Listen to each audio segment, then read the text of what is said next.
like to start? Would you like to say something? Would you like to start? You're going to go ahead and start. And just here to... Thank you very much. The 8,362nd meeting of the Security Council is called to order.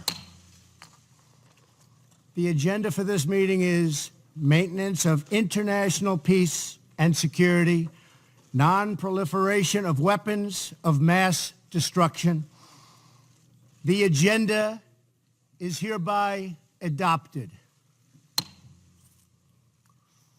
I am honored to be here today to chair this meeting of the United Nations Security Council.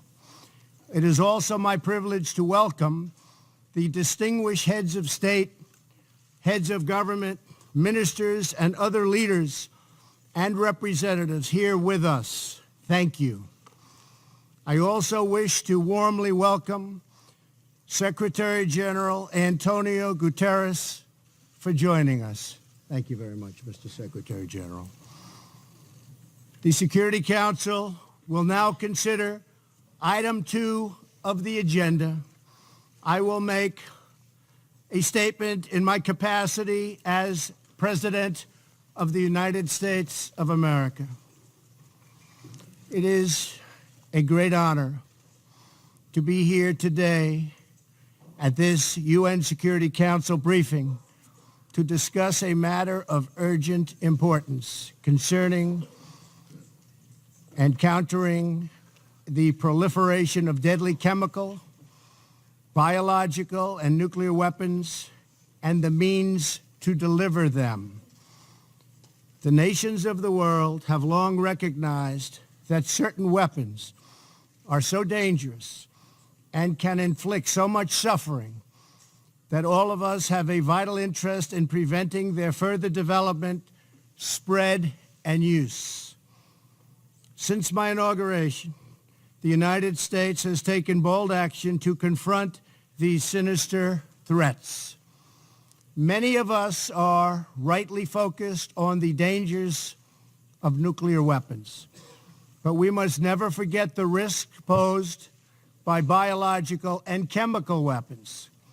The United States was one of the first nations to unilaterally renounce the use of biological weapons, and since World War I, we have led international efforts against the scourge of chemical warfare. Most recently in Syria, we have twice imposed severe consequences on the Assad regime for using chemical weapons against innocent civilians. I want to thank Prime Minister May and President Macron for their country's close partnership in those efforts last April. The Syrian regime's butchery is enabled by Russia and Iran. The Iranian regime exports violence, terror, and turmoil. It illicitly procures sensitive items to advance its ballistic missile program and proliferates these missiles all across the Middle East. The regime is the world's leading sponsor of terror and fuels conflict across the region and far beyond. A regime with this track record must never be allowed to possess a nuclear weapon. For this reason, I announced earlier this year that the United States would withdraw from the Iran nuclear deal. This horrible one-sided deal allowed Iran to continue its path towards a bomb and gave the regime a cash lifeline when they needed it the most. They were in big, big trouble. They needed cash. We gave it to them. In the years since the deal was signed, Iran's aggression only increased. The regime used new funds from the deal to support terrorism, build nuclear-capable missiles, and foment chaos. Following America's withdrawal, the United States began reimposing nuclear-related sanctions on Iran. All U.S. nuclear-related sanctions will be in full force by early November. They will be in full force. After that, the United States will pursue additional sanctions, tougher than ever before, to counter the entire range of Iran's malign conduct. Any individual or entity who fails to comply with these sanctions will face severe consequences. I ask all members of the Security Council to work with the United States to ensure the Iranian regime changes its behavior and never acquires a nuclear bomb.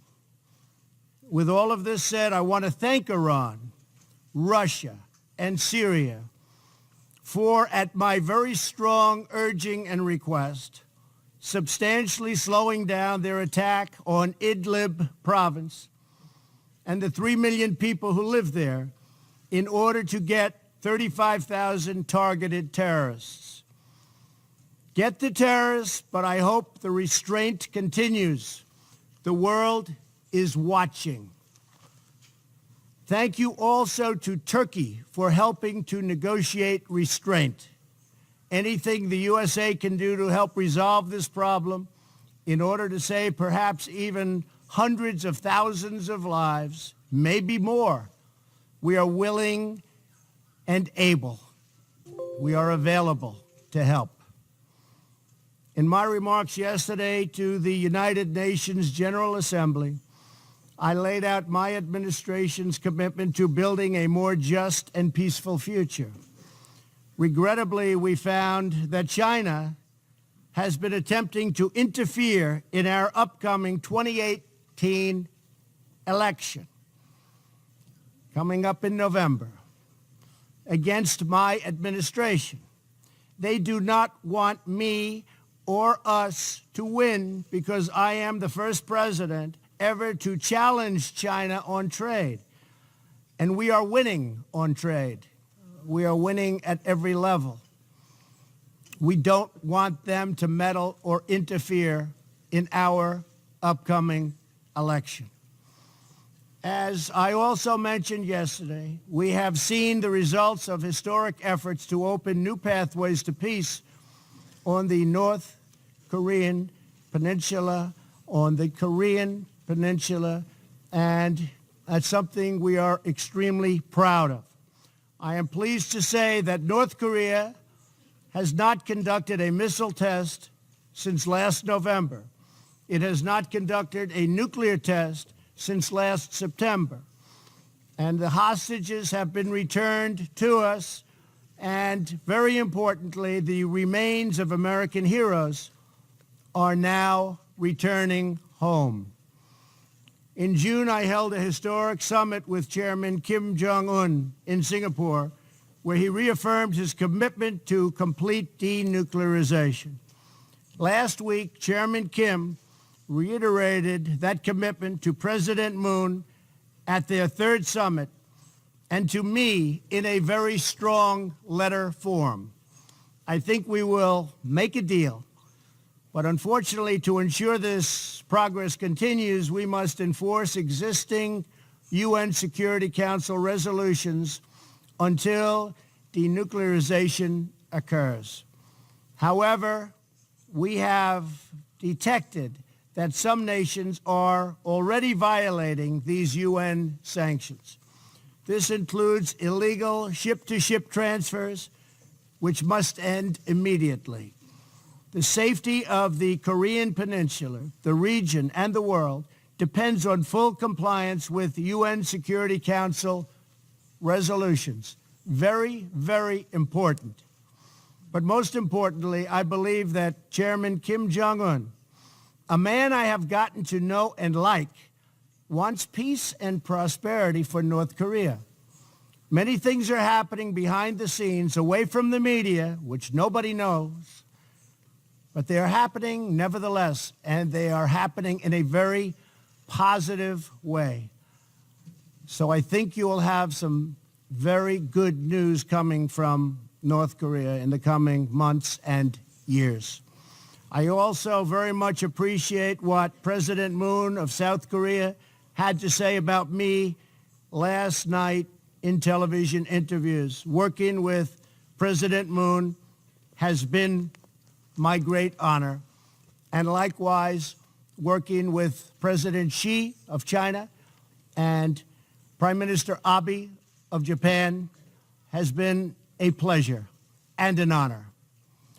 Each of us follows in the footsteps of countless world leaders, diplomats, and public servants who came here to the United Nations with the same noble goal: to build a future worthy of the patriots, true patriots, who sacrificed their lives for our nation and for our future. To be successful, we need a commitment of every nation represented in this chamber. Acting together, we can replace the horrors of war with the blessings of safety and the beautiful promise of peace. Thank you very much. I now resume my function as President of the Security Council and give the floor